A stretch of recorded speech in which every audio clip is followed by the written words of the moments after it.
The story begins in the heart of Victorian London, circa 1870, where the fog-cloaked streets buzzed with whispers of the supernatural and a burgeoning fascination with spiritualism. At the center of this intrigue stood a medium known solely as Eliza, a figure as enigmatic as the age itself. Unlike the typical mediums who claim to channel spirits through speech or trance, Eliza's gift manifested in an unusual and unsettling manner. She could only communicate through mirrors. Before we embark on the mesmerizing journey of a medium who could only convey messages through mirrors, a phenomenon that captivated the hearts and minds of Victorian London in 1870, be sure to subscribe and like the video to stay updated on our enthralling stories. And let me know what draws you to the mysteries of the unseen as we uncover this extraordinary tale. Eliza's ability was first noted during a private gathering at a modest parlour in Bloomsbury, where curious onlookers had assembled to witness a séance. The room was dimly lit by flickering gas lamps, casting wavering shadows that danced upon the ornate wallpaper and the polished surfaces of the numerous mirrors adorning the walls. It was here that Eliza's voice was never heard, yet messages seemed to emerge from the reflective glass, written in a delicate script that appeared as if by unseen hands. Contemporaries found Eliza's gift bewildering. The era was no stranger to mediums and spiritualists, many of whom employed elaborate theatrical devices or hypnotic suggestion. But Eliza's silent communion via mirrors defied conventional explanation. This peculiarity sparked widespread curiosity and unease, challenging the boundaries of what was considered possible between the living and the otherworldly. The phenomenon was first documented in a letter penned by Reverend Charles Whitfield, a skeptic turned reluctant believer who attended one of Eliza's early sessions. He described how, despite the absence of spoken words, messages would materialize on the mirror surfaces, sometimes as clear inscriptions, other times as fleeting images that vanished upon closer inspection. Whitfield's account captured a mixture of fascination and apprehension, noting that these communications seemed to bypass normal sensory experience, as if the mirrors themselves were portals to an unseen realm. Eliza's story unfolded against the backdrop of Victorian England's cultural obsession with death and the afterlife. The Great Exhibition of 1851 had showcased technological marvels, yet alongside progress lay a deep yearning to connect with departed loved ones.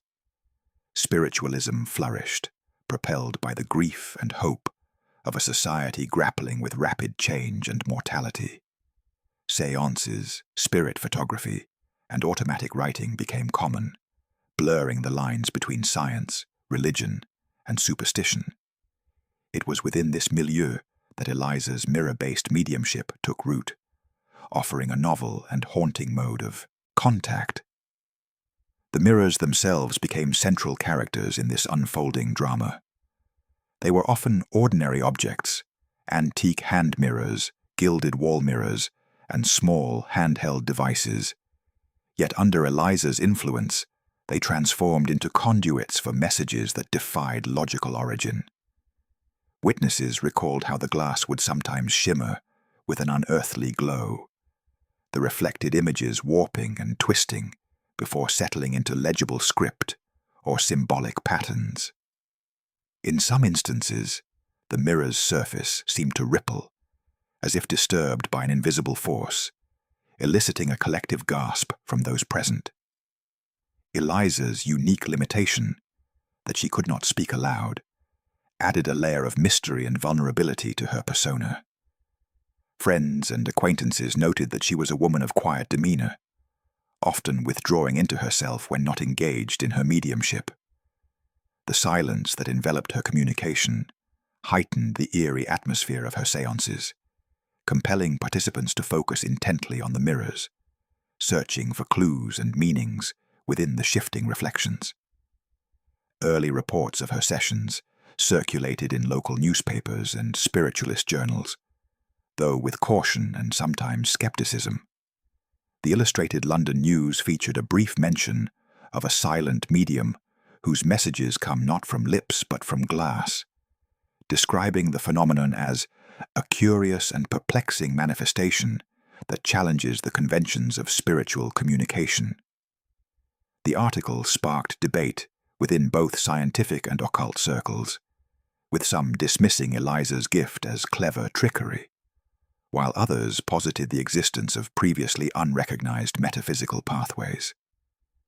Among those intrigued was Dr. Edmund Clark, a physician with an interest in psychical research, who attended one of Eliza's public demonstrations. Clark's meticulous notes detailed how Eliza would sit before a mirror, her fingers lightly touching the frame, as faint inscriptions emerged on the glass. He observed no signs of sleight of hand or deception, and the messages often included information that would have been difficult to obtain through ordinary means. Clark's writings, later published in the Proceedings of the Society for Psychical Inquiry, lent a measure of credibility to Eliza's mediumship, even as they raised more questions than answers. The broader Victorian fascination with mirrors, as symbolic and supernatural objects, provided fertile ground for Eliza's abilities to captivate public imagination. Mirrors had long been associated with reflection, truth, and illusion in folklore and literature. They were thought to harbor spirits, serve as gateways to other worlds, or trap souls.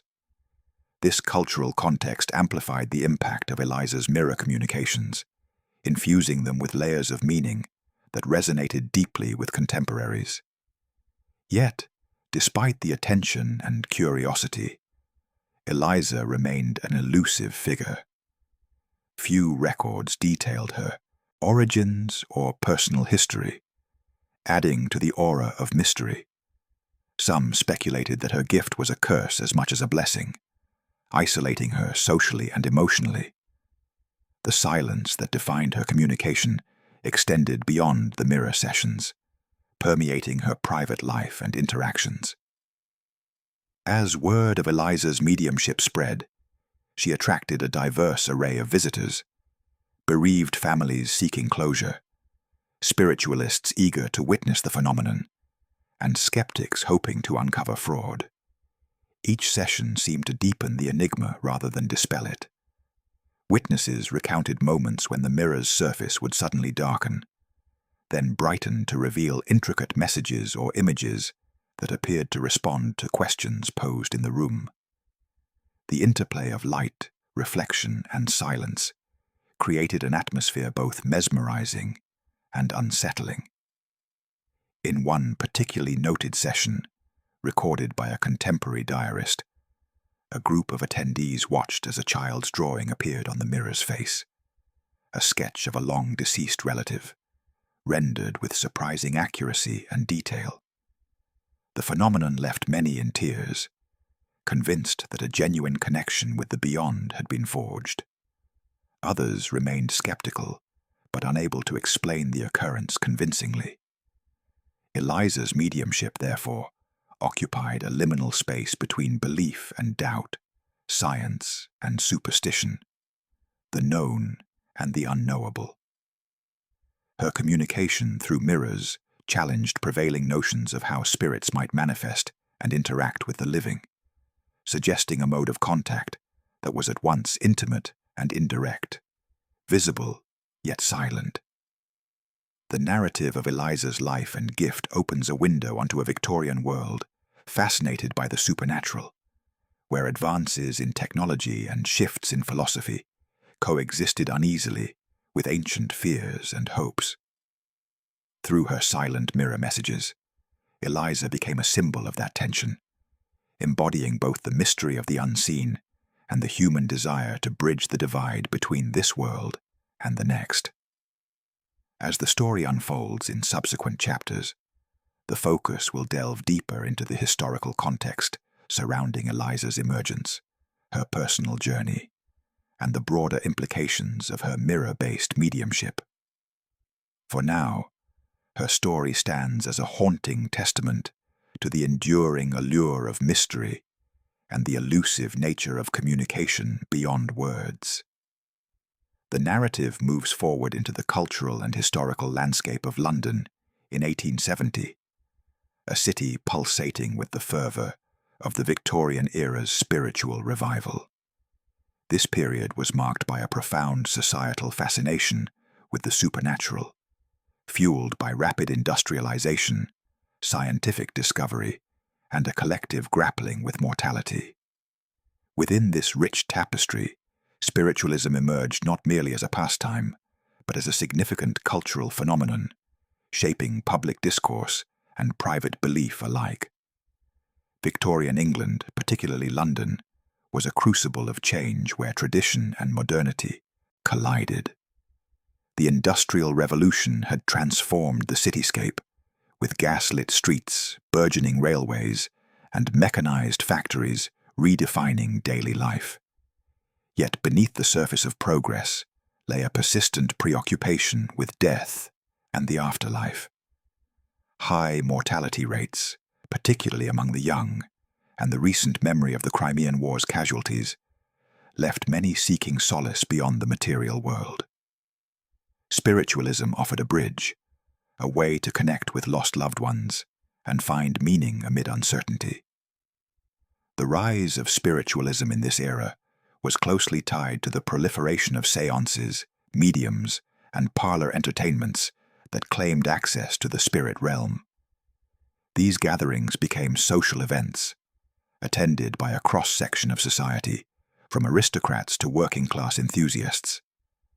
The movement's popularity was amplified by notable figures such as the Fox sisters in America and British mediums who toured extensively, bringing seances into drawing rooms and public halls.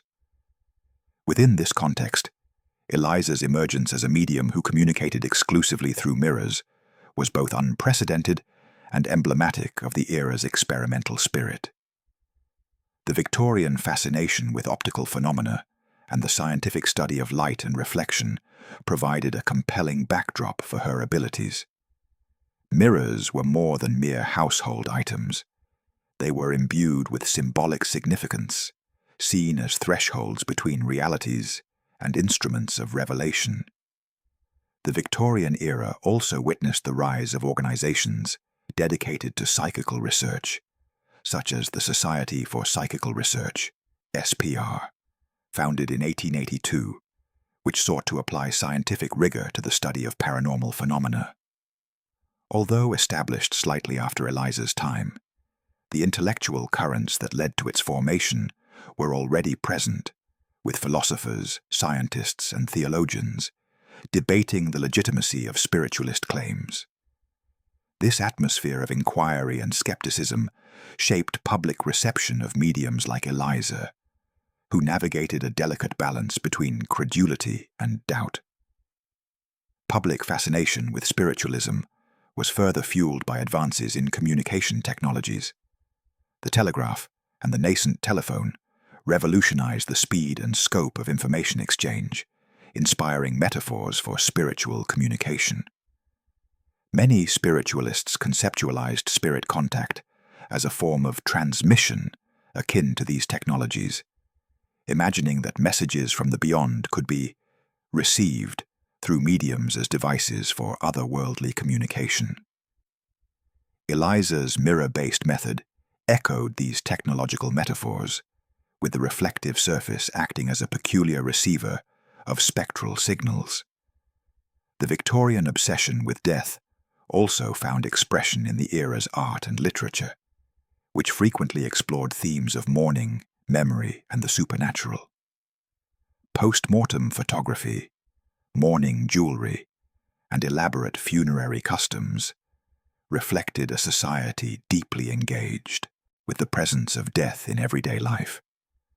Against this somber cultural backdrop, spiritualism offered hope and continuity, transforming grief into dialogue and memory into active presence. Eliza's mirror communications were thus situated at the intersection of these broader cultural currents.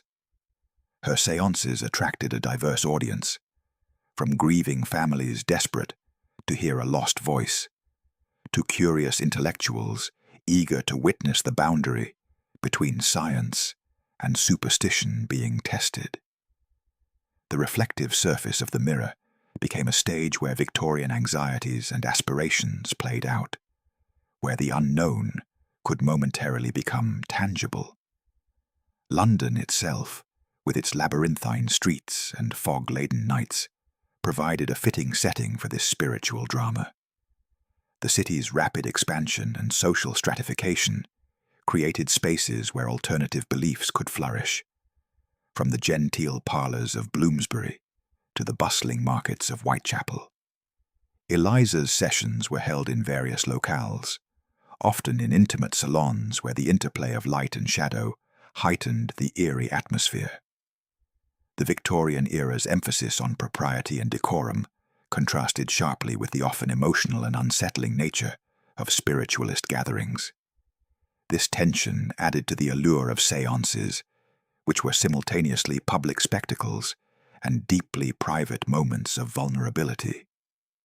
Eliza's mirror séances, silent and enigmatic, encapsulated this duality, inviting participants to witness a mystery that transcended words, yet demanded attentive presence. Scientific debates of the time also shaped perceptions of spiritualism. Figures like Sir William Crookes and Alfred Russel Wallace engaged with paranormal investigations, lending a measure of credibility while maintaining rigorous standards of evidence. Their involvement underscored the era's complex relationship with belief, where faith and reason were not always opposed, but often intertwined in the quest to understand the unknown. Within this milieu, Eliza's mirror-based mediumship challenged established categories. Her silence defied the expectations of vocal communication common among mediums, while the visual nature of her messages tapped into contemporary interests in vision, optics, and perception. The mirrors were both tools and symbols, reflecting not only the physical surroundings, but also the hopes, fears, and imaginations of those who gathered around them. The cultural fascination with mirrors extended beyond spiritualism into literature and popular culture. Works such as Lewis Carroll's Through the Looking Glass, 1871, played with the idea of mirrors as portals to alternate realities, reinforcing the notion that reflections could reveal hidden truths or parallel worlds. This literary backdrop amplified the resonance of Eliza's abilities, situating her within a broader Victorian exploration of boundaries between life and death, reality and illusion, self and other. Eliza's story, emerging from this rich historical context, exemplifies the Victorian era's unique blend of curiosity, skepticism, and yearning. Her silent mirror communications were more than mere novelties. They were part of an expansive cultural dialogue about existence, perception, and the possibility of connection beyond the material world. The public's response to her séances reflected the era's ambivalence, caught between hope for transcendence and the desire for empirical certainty. As the narrative continues, further chapters will explore Eliza's personal journey and the unfolding of her extraordinary gift within this charged historical and cultural environment. For now, her mediumship stands as a distinctive expression of Victorian spiritualism, a phenomenon shaped by the era's technological advances, social changes, and profound engagement with the mysteries of life and death. The narrative deepens as it turns to the early life of Eliza, tracing the origins of her extraordinary gift and the circumstances that shaped her unique mode of communication. Born in a modest household in East London during the late 1850s, Eliza's childhood was marked by an unusual silence that set her apart from other children from an early age. Unlike her peers, she never spoke aloud, a condition that puzzled her family and community alike. From her first years, it became evident that Eliza's inability to vocalize words was not due to physical impairment. She understood language perfectly and communicated through gestures and writing, yet attempts to elicit speech were met with a profound muteness. This silence, however, was not a barrier, but rather the prelude to a remarkable discovery. It was during a late autumn evening, when Eliza was just 7 years old, that her mother first noticed a faint inscription appearing on a small hand mirror in their parlor, a message that seemed to emerge spontaneously without any discernible cause. The mirror bore the words, "Do not fear," written in delicate, looping script, glowing faintly under the flickering candlelight. At first, her mother dismissed it as a trick of the light or a child's imagination, but the occurrence repeated itself on subsequent evenings, with messages appearing in response to Eliza's silent queries. These early episodes marked the beginning of what would become Eliza's lifelong, silent dialogue with the world beyond. The local community reacted with a mixture of curiosity, suspicion, and fear. In a time when superstition mingled with burgeoning scientific inquiry, a child who communicated solely through mirror inscriptions was a figure of both fascination and unease. Some neighbors whispered that Eliza was touched by spirits or cursed, while others regarded her as a prodigy or a bearer of divine messages. Her family, protective yet bewildered, sought both medical and spiritual counsel, navigating the delicate balance between hope and fear. Schooling presented particular challenges. Eliza's silence made traditional education difficult, yet her intelligence and sensitivity were apparent to her teachers. One such educator, Miss Agnes Fairchild, took a special interest in Eliza, recognizing her unique talents. Fairchild introduced Eliza to writing as a primary means of communication, encouraging her to express thoughts and emotions through pen and paper. This early nurturing of Eliza's expressive abilities laid the groundwork for her later role as a medium whose messages transcended spoken language. As Eliza grew older, the phenomenon of the mirror inscriptions intensified. The messages became more complex, sometimes cryptic, other times offering comfort or warnings. Family members began to document these occurrences meticulously, recording dates, times, and the content of each communication. These records, preserved in a fragile leather-bound journal, would later provide essential insights into Eliza's developing gift. The mirrors themselves varied in size and style, from simple handheld pieces to larger, ornate examples passed down through generations. It was as if the reflective surfaces were chosen by some unseen force to serve as conduits for the messages. Eliza's interactions with the mirrors were intimate and ritualistic. She would sit quietly, hands resting lightly on the frames, focusing her gaze until the glass seemed to come alive, with shifting light and words.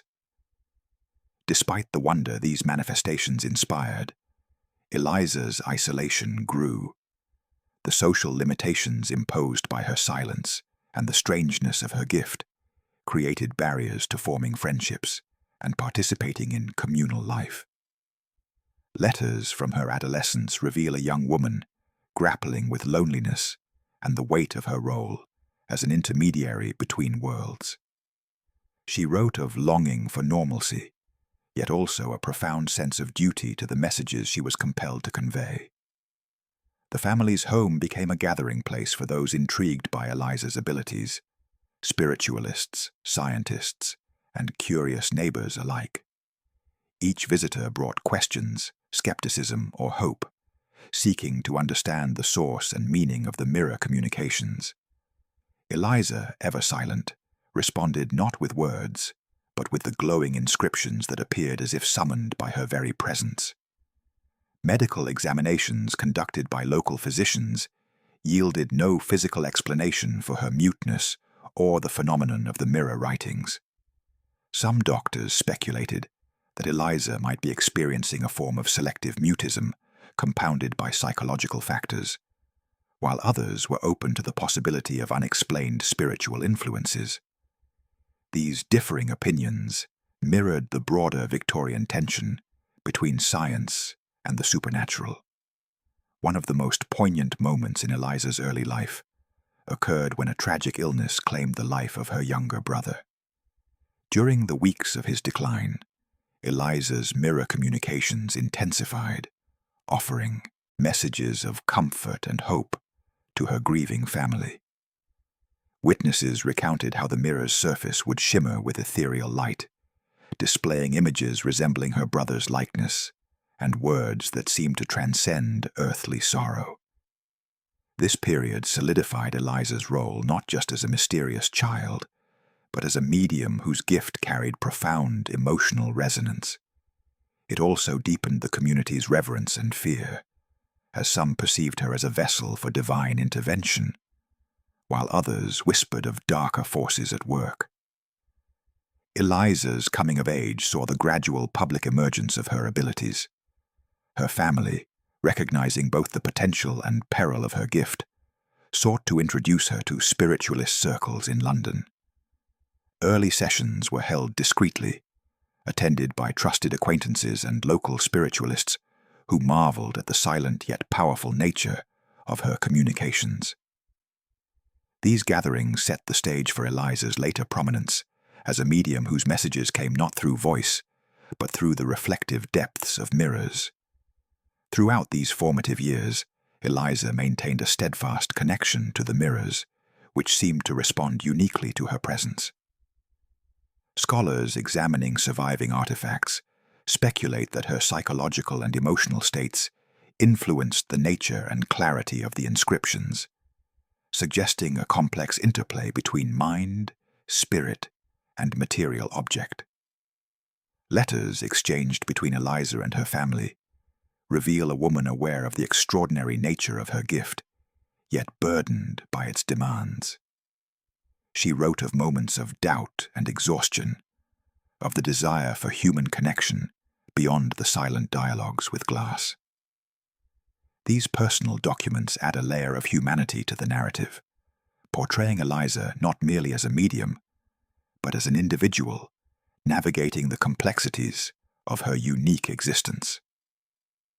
As the story unfolds, the early discovery of Eliza's gift and her gradual embrace of her role as a mirror medium provide essential context for understanding the public phenomena that would later captivate London's spiritualist community.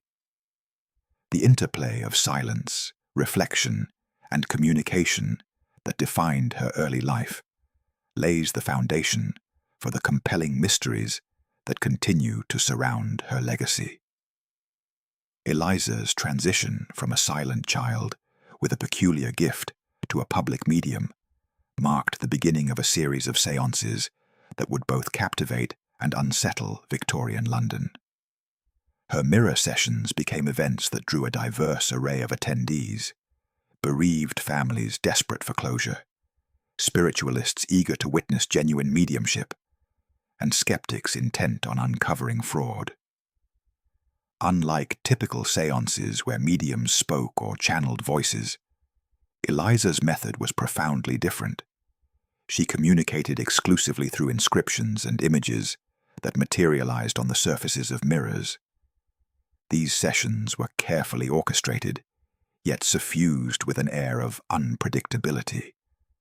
Held in dimly lit parlors or intimate drawing rooms, the atmosphere was charged with anticipation. The flickering gas lamps cast wavering shadows that played upon the ornate wallpaper, and most importantly, upon the reflective glass that served as Eliza's medium. Attendees would gather around the central mirror, a large gilded piece often draped with a black velvet cloth until the moment of revelation. Eliza herself was a study in quiet intensity. She would sit motionless, hands resting lightly on the mirror's frame, her gaze fixed and unblinking. The silence was palpable, broken only by the occasional murmur or gasp from the audience as the mirror's surface began to shimmer. Participants described the glass as seeming to ripple, as if stirred by an unseen force, before faint inscriptions emerged, glowing faintly as if illuminated from within. The messages conveyed were varied and enigmatic. Sometimes they took the form of clear, legible words, names, dates, and phrases purportedly from departed loved ones. On other occasions, cryptic symbols or delicate drawings appeared, inviting interpretation. Witnesses recalled moments when the inscriptions seemed to respond directly to questions posed aloud, creating an eerie dialogue conducted without voice. One notable session, documented in the diary of a spiritualist named Margaret Henshaw, described how the mirror suddenly displayed a series of numbers that corresponded to a birth date of a long-deceased family member. The attendees, initially skeptical, were struck by the accuracy and specificity of the message. Such incidents fueled belief among some, while deepening skepticism among others. Beyond the written words, the mirrors occasionally exhibited other phenomena that heightened the séance's mystique. Reports detailed sudden changes in the mirror's appearance, frost-like patterns forming spontaneously, figures that flickered briefly before vanishing, or a soft, ethereal glow that bathed the room. Some participants claimed to hear faint whispers emanating from the reflective surfaces, though these auditory experiences were never consistent or verifiable. The mechanics behind these manifestations remained elusive. Eliza herself offered no explanations, communicating solely through the mirror's inscriptions. Her silence during sessions reinforced the impression that she was a conduit rather than an active agent, channeling messages from beyond. Attendees were left to interpret the phenomena, oscillating between wonder, hope, and doubt. These mirror sessions also revealed the psychological impact on those involved. For grieving families, the inscriptions provided moments of solace and connection, transforming intangible grief into tangible communication. The physical presence of the mirror, bearing a message from a lost loved one, made the spiritual real in a way that spoken words might not. Several testimonies recount tears, relief, and a renewed sense of peace following such encounters. Conversely, some participants experienced discomfort or fear, sensing an unsettling presence within the reflective surfaces. Accounts include descriptions of sudden chills, feelings of being watched, or visions that lingered after the session ended. The dual nature of the mirrors, as both portals of comfort and sources of unease, added a complex emotional texture to the séances. The public nature of these sessions inevitably attracted scrutiny. Critics and skeptics attended with the express purpose of debunking Eliza's mediumship. Attempts were made to detect trickery, concealed writing instruments, accomplices, or sleight of hand. However, no conclusive evidence of fraud emerged. Observers noted Eliza's stillness and the lack of physical interaction with the mirror's surface during the appearance of inscriptions. Scientific observers, including members of early psychical research societies, approached the phenomena with cautious curiosity.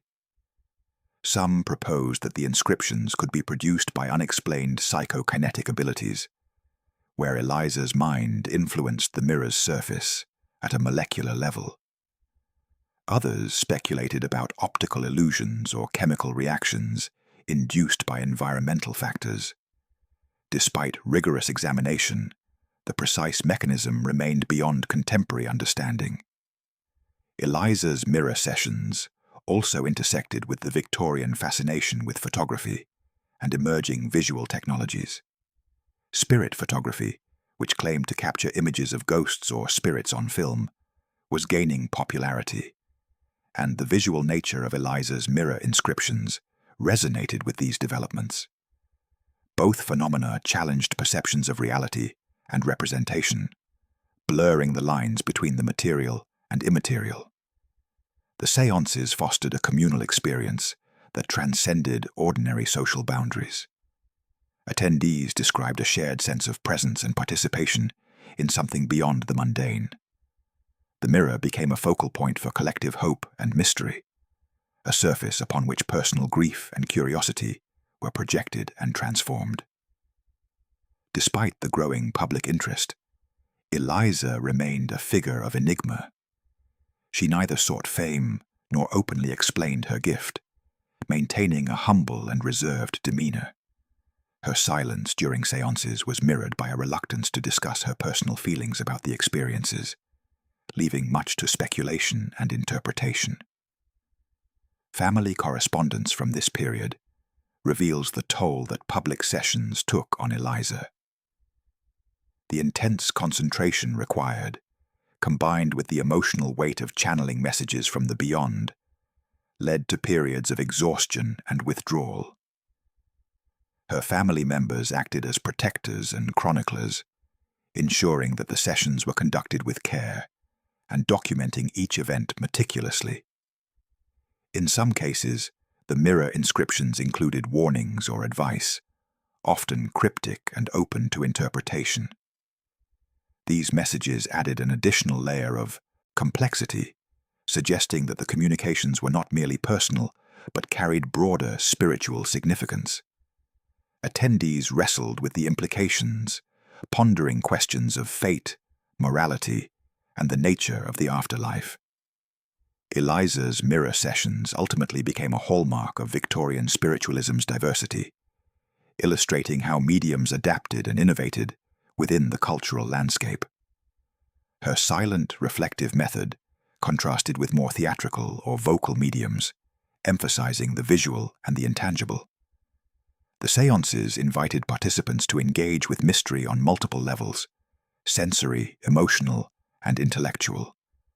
As the narrative progresses, the focus will shift to the varied responses elicited by Eliza's mirror communications, including the debates between believers and skeptics that shaped her legacy. For now, the mirror sessions stand as vivid moments where the boundaries between the living and the spirit world seemed to blur, leaving witnesses both awed and perplexed. As Eliza's mirror séances gained prominence, they inevitably attracted scrutiny from a spectrum of voices: devoted believers, intrigued scientists, and skeptical critics, each eager to interpret or challenge the phenomena unfolding within the reflective surfaces. The Victorian era's complex relationship with spiritualism was mirrored in the debates surrounding Eliza's unique mediumship, where conviction, curiosity, and suspicion converged in spirited discourse. Among the spiritualist community, Eliza was hailed as a remarkable conduit for spirit communication, her silent mirror inscriptions seen as evidence of genuine contact with the beyond. Prominent figures in the movement attended her sessions, endorsing the authenticity of the messages and the sincerity of her gift. They emphasized the consistency of the inscriptions, the emotional resonance of the communications, and the absence of overt manipulation or performance. To these believers, Eliza's mediumship represented a profound extension of human consciousness, a bridge that transcended the limitations of language and embodied the Victorian yearning for connection with departed souls. Conversely, skeptics approached Eliza's mirror phenomena with suspicion, viewing the inscriptions as clever illusions or deliberate deceptions. Some critics posited that the messages were produced through hidden mechanisms: chemical reactions on the glass, secret inscriptions revealed by heat or moisture, or the use of invisible inks. Others suggested that Eliza herself might have employed subtle sleight of hand or accomplices to create the inscriptions. Such theories were fueled by the broader climate of skepticism toward spiritualism, which had seen numerous exposures of fraudulent mediums employing elaborate tricks to simulate supernatural occurrences. Scientific observers, occupying a middle ground between belief and doubt, sought to apply empirical methods to assess Eliza's mediumship. Members of early psychical research societies attended seances with the intent of rigorous documentation and analysis. Their reports often acknowledged the difficulty in explaining the inscriptions by conventional means, noting the absence of physical manipulation and the apparent spontaneity of the messages. Some researchers considered the possibility of psychokinesis, the ability of the mind to influence matter, as a potential explanation, though this concept remained controversial and poorly understood within scientific circles. Among these investigators was Dr. Henry Alcott, a physician and early psychical researcher who attended multiple sessions. His detailed notes described the inscriptions as phenomena that defy current scientific explanation, yet resist simple dismissal as trickery. Alcott's writings underscored the tension between empirical observation and the limits of contemporary knowledge, reflecting a broader Victorian struggle to reconcile emerging scientific paradigms with unexplained experiences. The debates extended into public discourse, with newspapers and periodicals publishing both laudatory accounts and critical exposés. The Illustrated London News featured articles that oscillated between fascination and skepticism, presenting Eliza's mirror mediumship as a curious spectacle that challenged readers to consider the boundaries of reality. Letters to the editor reflected polarized opinions, revealing a society deeply engaged in questioning the nature of spiritual communication. Religious authorities also weighed in, often with wariness or condemnation. Some clergy viewed spiritualism as a dangerous distraction or a form of heresy, cautioning against what they perceived as attempts to usurp divine authority. Others acknowledged the genuine comfort spiritualist practices provided to the bereaved but urged discernment and caution. Eliza's silent mirror communications, lacking overt religious symbolism, complicated these responses, leaving religious commentators uncertain how to categorize her gift. Amidst these debates, the question of authenticity remained central. Attempts to replicate Eliza's phenomena under controlled conditions were limited by the inherent intimacy and unpredictability of her sessions. Eliza's refusal or inability to speak during seances made traditional verification methods challenging. Observers could not measure vocalizations or trance states. Instead, they had to rely on visual documentation and witness testimony. One notable skeptic, Mr. Thomas Gresham, a journalist known for investigating spiritualist claims, attended several sessions with the explicit goal of uncovering fraud. Despite close scrutiny, Gresham admitted in a private letter that he could find no evidence of trickery, though he remained unconvinced of any supernatural cause.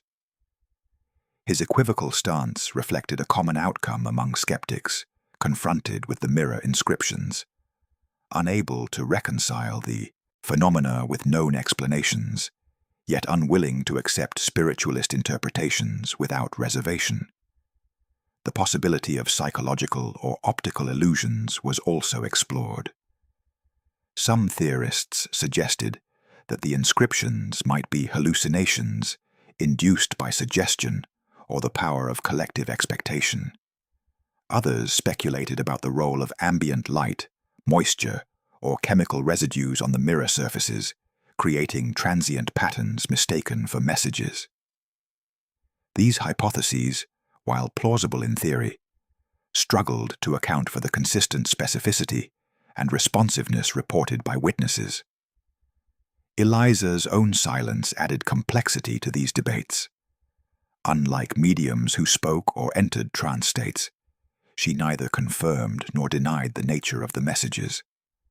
Her reticence was interpreted variously, as evidence of sincerity, as a protective mechanism, or as a strategic ambiguity that shielded her from direct accusation.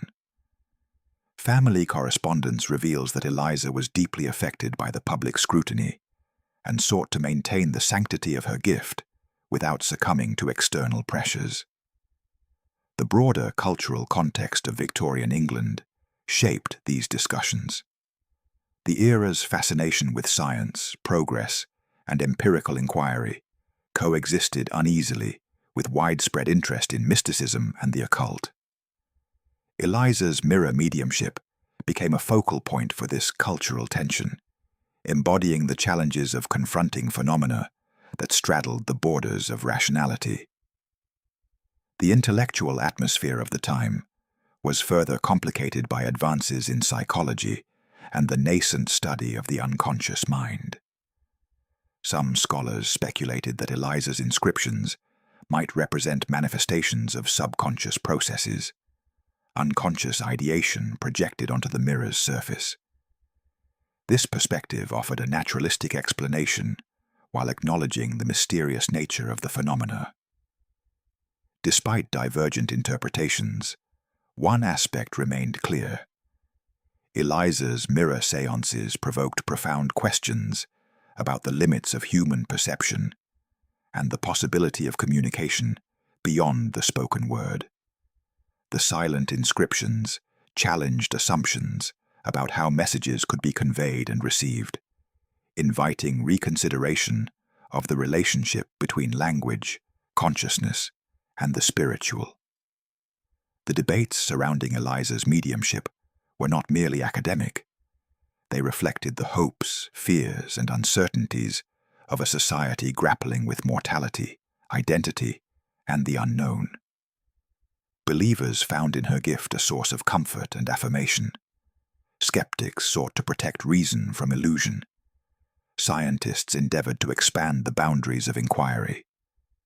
Each perspective contributed to a multifaceted dialogue that shaped the legacy of Eliza's mysterious communication. As the narrative continues, subsequent chapters will explore the personal dimensions of Eliza's experience, drawing upon letters and testimonies that reveal the emotional and psychological impact of her unique gift. For now, the spirited debates that surrounded her mirror inscriptions stand as a testament to the Victorian era's complex engagement with the supernatural and the enduring quest to understand the mysteries that lie beyond ordinary perception. Private correspondence and personal testimonies offer a rare and intimate window into Eliza's world, revealing the profound emotional complexities that underpinned her public persona as a silent medium. Beyond the inscrutable mirror inscriptions and the hushed séances, these letters and diaries uncover a narrative marked by isolation, longing, and the heavy responsibilities of her unique gift. Among the most significant sources are letters exchanged between Eliza and her closest family members, particularly her mother and elder sister. These documents, painstakingly preserved in a small, faded collection, provide candid reflections on the challenges Eliza faced, living with a communication method that set her apart from society. In one letter dated 1875, addressed to her sister Clara, Eliza writes, "Though words escape my lips, the mirrors speak for me. Yet I fear that in their silence I am often misunderstood, left adrift in a world that listens for sound." This poignant admission highlights the paradox at the heart of Eliza's existence. Her ability to bridge worlds between the living and the spirit realm came at the cost of conventional human connection. The mirrors, while offering a profound channel for messages beyond speech, also became barriers that deepened her solitude. Family members recount moments when Eliza would retreat for days, overwhelmed by the intensity of the communications and the emotional toll they exacted. Testimonies from friends and acquaintances further illuminate the personal dimension of her gift. Mrs. Eleanor Graves, a longtime confidant who attended many mirror sessions, described Eliza as a gentle soul burdened by the weight of silence, whose eyes held both sorrow and strength. Graves recalled how Eliza's presence could transform a room, instilling a quiet reverence that compelled attendees to listen not with their ears, but with their hearts. The content of the mirror inscriptions themselves often reflected this emotional depth. Beyond mere factual messages, the communications conveyed empathy, warnings, and expressions of love that resonated deeply with recipients. In one documented instance, a bereaved mother received a message on the mirror that read, "Your child is at peace, bathed in light." Words that brought profound comfort amid grief. Such messages reveal the humanizing aspect of Eliza's mediumship, emphasizing connection and consolation. However, the personal accounts also reveal that Eliza's gift was not without its darker strains. Letters speak of episodes when the mirror inscriptions grew cryptic or distressing, offering messages that hinted at impending misfortune or moral admonitions. These moments weighed heavily on Eliza, who grappled with the responsibility of conveying such warnings without causing undue fear. One particularly revealing diary entry from Eliza's mother describes a night when the mirror's surface became a tempest of shadows and words, conveying a warning that unsettled the entire household. The emotional aftermath left Eliza drained and withdrawn, underscoring the psychological burdens intertwined with her mediumship. The isolation imposed by her unique mode of communication extended into her social life. Despite her gentle nature and keen intellect, Eliza struggled to form lasting friendships outside the spiritualist circle. Letters from her youth articulate a yearning for ordinary conversations and shared laughter, desires often thwarted by the gulf created by her silence and the enigmatic nature of her gift. This social alienation was compounded by the skepticism and fear that surrounded her. While many embraced Eliza as a genuine medium, others regarded her with suspicion or viewed her as an object of curiosity rather than a person. Private correspondences reveal moments of hurt and frustration as Eliza confronted misunderstandings and the burden of public scrutiny. Family letters also shed light on the practical aspects of managing Eliza's gift. Her relatives acted as intermediaries, organizing sessions, documenting inscriptions, and shielding her from exploitation. These logistical efforts were not without difficulty, as the growing attention brought both admirers and opportunists. The family's protective role was a delicate balancing act, supporting Eliza's vocation while safeguarding her well-being. Beyond immediate family, testimonies from spiritualist contemporaries offer further perspective. Dr. Henry Alcott, who had observed Eliza's seances, wrote in a private journal about the profound sincerity and vulnerability he perceived in her, qualities that distinguished her from more theatrical mediums. Alcott's reflections suggest that Eliza's silence was not merely a limitation, but a defining aspect of her authenticity. These personal narratives also touch upon Eliza's own reflections on her gift. In a rare handwritten note, she mused on the paradox of her silence. "Through quiet glass, I speak with worlds unseen, yet within, a storm of words remains unheard." This evocative expression encapsulates the tension between outward silence and inner tumult, a duality that shaped her life. The emotional texture of Eliza's story is further enriched by accounts of the families and individuals who sought her out. Many correspondences describe transformative experiences, where the mirror inscriptions provided not only information, but a deep sense of connection and healing.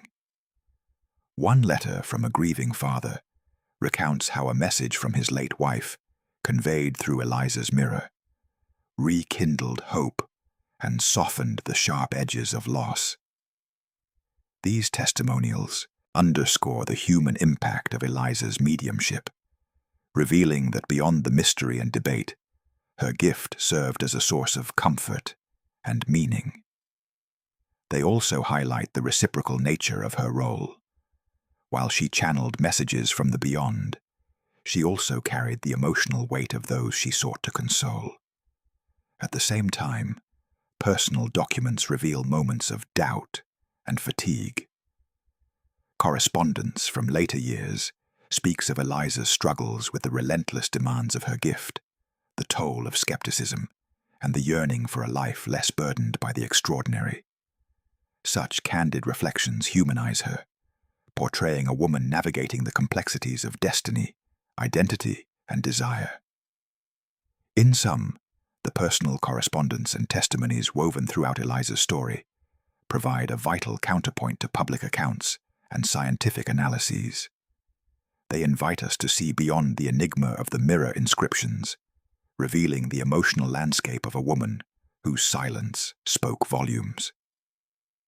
Through these intimate glimpses, Eliza emerges not only as a medium, but as a deeply human figure, one whose life was shaped by connection and solitude, mystery and empathy.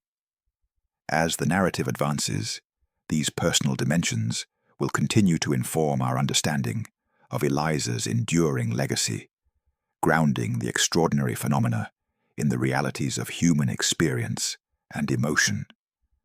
For now, the letters and testimonies stand as a testament to the quiet strength and profound vulnerability at the heart of her mirror-bound communication.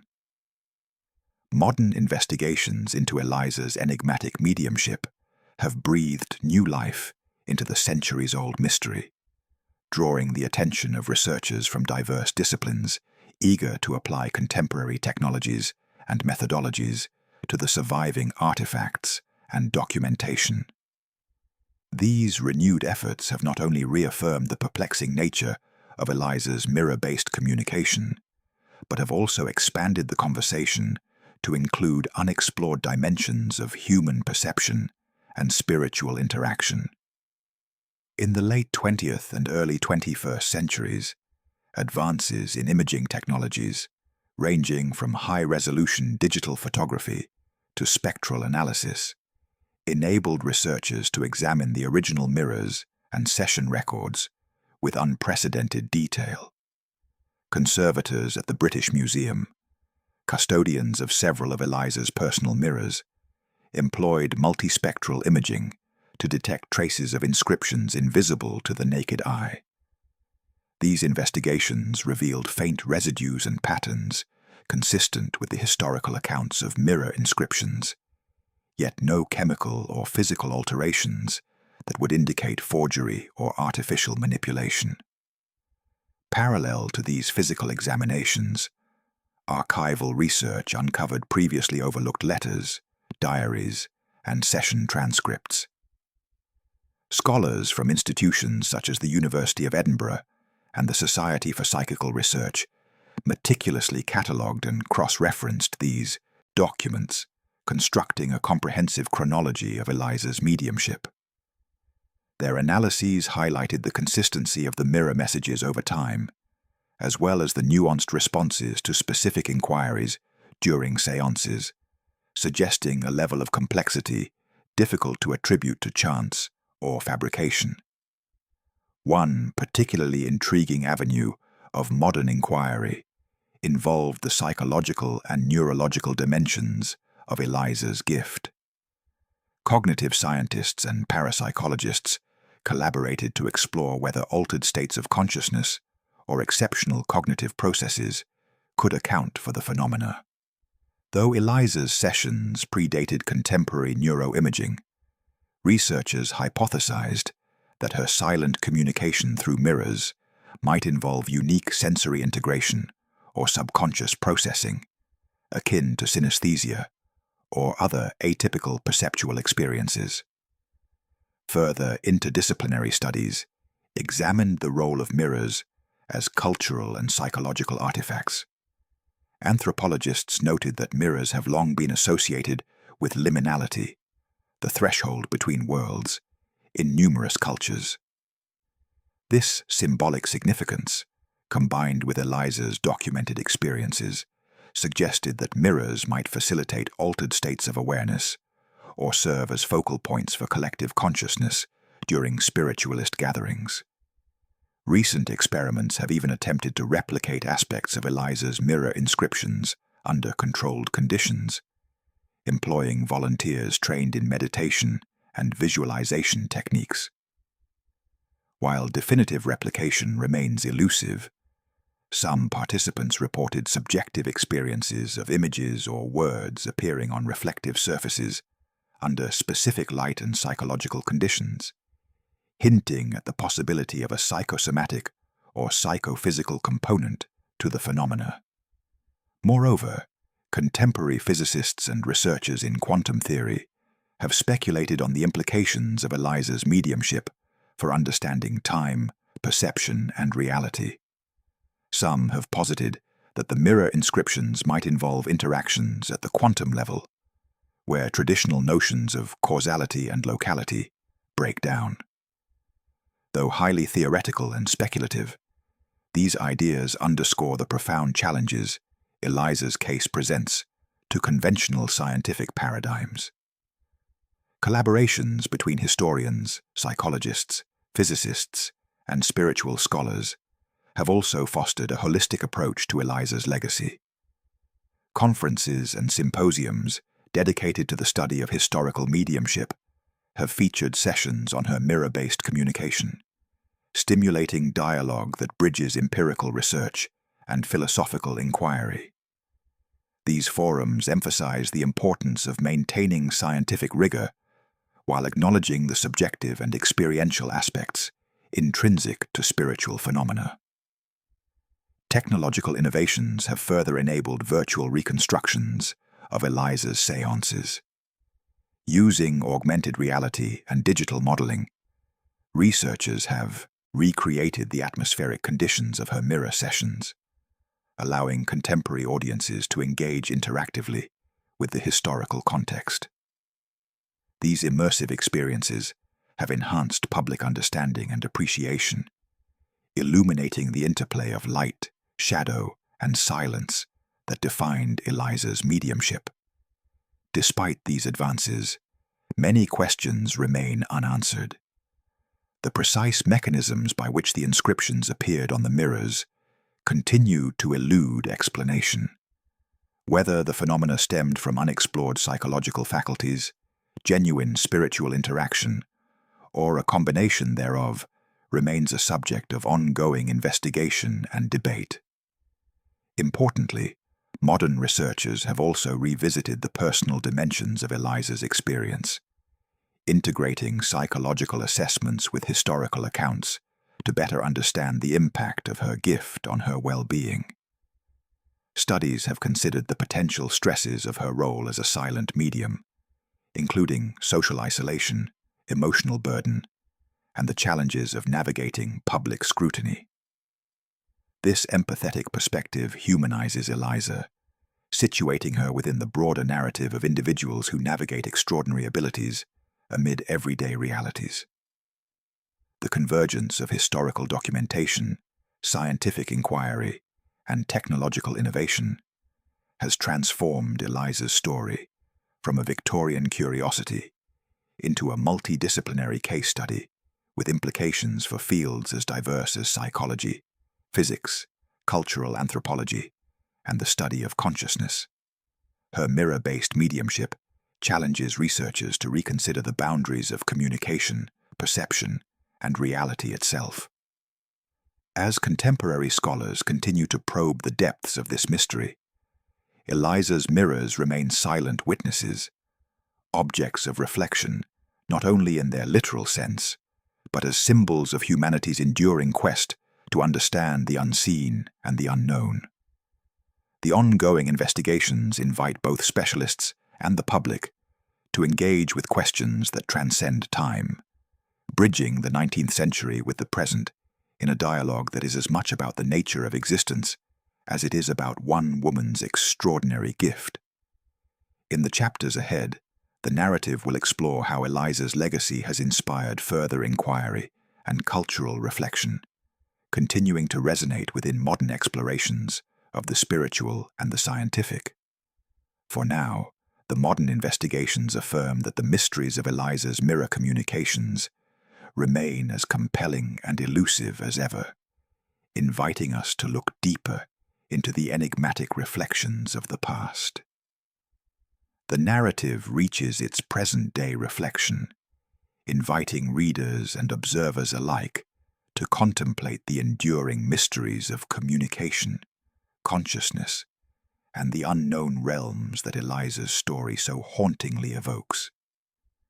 Her silent mirror mediumship, born in a Victorian world obsessed with spiritualist inquiry, remains a compelling invitation to explore dimensions where the boundaries between the living and the unseen blur into enigmatic interplay. Eliza's journey, from a mute child whose voice was captured only in reflective surfaces, to a medium whose messages transcended spoken language, challenges conventional understandings of communication itself. The mirrors that bore her inscriptions stand as more than mere objects.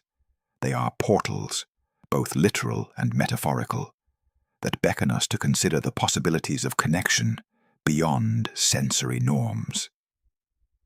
The phenomenon compels a re-evaluation of what it means to speak, to listen, and to understand in contexts that defy ordinary experience. As visitors to museums and archives encounter Eliza's preserved mirrors, many report sensations of unease, wonder, or even fleeting impressions of presence, phenomena that echo the Victorian testimonies of her séances. These subjective experiences suggest that the mirrors retain an intangible resonance, a lingering echo of the silent dialogues they once hosted. This ongoing interaction between observer and artifact underscores the dynamic and participatory nature of Eliza's legacy. Her story also serves as a poignant testament to the complexities of human perception and the multifaceted ways in which consciousness might extend beyond the physical self. The silent inscriptions, emerging without voice or visible agency, hint at dimensions of awareness and communication that elude current scientific frameworks, inviting interdisciplinary exploration that spans psychology, physics, philosophy, and spirituality. Moreover, Eliza's mediumship highlights the interplay between technology and mysticism, a theme as relevant today as it was in the Victorian era. Just as the telegraph and early photographic techniques shaped contemporary metaphors for spiritual communication, modern digital and quantum technologies provoke fresh questions about the nature of reality and the potential for unseen connections. The mirrors, as reflective surfaces and symbolic gateways, continue to inspire metaphors for portals between worlds, channels of information, and thresholds of perception. The narrative also honors the deeply human elements embedded within Eliza's story: the isolation wrought by silence, the yearning for understanding, and the courage to bear a gift that set her apart. Her personal struggles and triumphs resonate across time, reminding us that behind every mystery lies the story of an individual navigating the fragile boundaries of existence. Today, Eliza's mirrors stand not only as relics of a bygone era, but as catalysts for ongoing inquiry and imagination. They encourage us to embrace uncertainty, to remain open to possibilities that challenge empirical certainty, and to engage with the unknown, not with fear, but with curiosity and respect. Her silent messages invite a dialogue that transcends words, urging us to listen with new senses and to perceive with expanded awareness. The legacy of Eliza's mirror communications thus extends beyond the specific phenomena she embodied. It becomes a metaphor for the broader human quest to connect across divides, between past and present, seen and unseen, self and other. This enduring mystery invites continual exploration, reminding us that the universe may hold layers of complexity and wonder still beyond our grasp. As we reflect upon Eliza's story, we are called to consider the nature of existence itself, the possibilities of consciousness, and the mysteries that await discovery in the interstices of reality. Her silent dialogues through glass challenge us to look deeper, to question more profoundly, and to embrace the unknown with both humility and awe.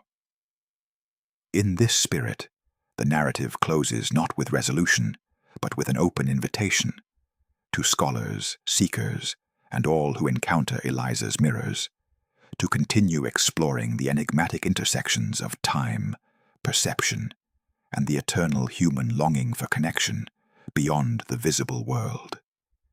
The silent reflections remain, waiting to be heard anew